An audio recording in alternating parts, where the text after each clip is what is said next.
elements of nature, fire, rain, sun, and wind had a hand in sculpting the native stone Scenic Byway. The limestone, for which the route is named, was formed from sediments of shallow seas that covered Kansas 80 million years ago. This byway highlights both the natural wonder of rock formations and the amazing craftwork of masons who built the small towns and communities with native stone. The 48-mile native stone Scenic Byway begins in the quaint town of Dover. Cafes remain the center of life in rural America, so stop in the Somerset Hall Cafe to enjoy a cup of coffee and get a ringside seat to country life. Across the road is the historic Sage Inn and Stagecoach Station. This 135-year-old seven-gable stone country inn was built in 1865 at the edge of the Flint Hills to offer food and lodging to travelers on the Southwest Trail. It has been completely restored and appointed with antique furnishings. Just outside of Dover is Echo Cliff Park. See 50-foot-high sandstone bluffs along the Mission Creek where adventurers climb and rappel. The cliffs were cut into the stone by water rushing in front of the glaciers that pushed into that region during the Ice Age. As you drive through the rolling Flint Hills, you'll see many savvy uses of limestone.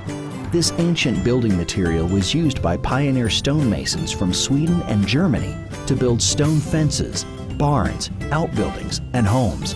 Many have been restored along the byway, and you can even join a restoration workshop to learn how pioneers built stone fences themselves.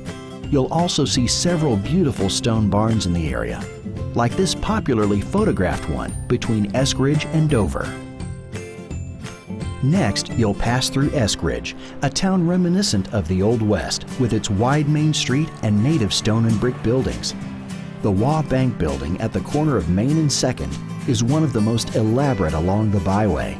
On the southern edge of the byway, you'll pass by Lake Wawasee, called the Gem of the Flint Hills.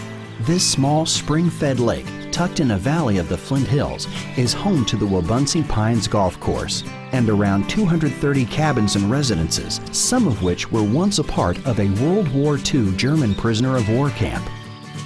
As you turn north towards Alma, pull off the road at the historical marker that commemorates the 1867 law that abolished the open range and paid landowners to build fences.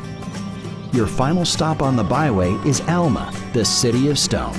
The city has many examples of beautiful native stone buildings and historic sites. The Alma Downtown Historic District is listed on the National Register of Historic Places. As you travel along the native stone Scenic Byway, you'll see that the pioneer and cowboy spirit still lingers in the lifestyles of farmers and ranchers. It's a panoramic journey of Kansas history and wide open scenery.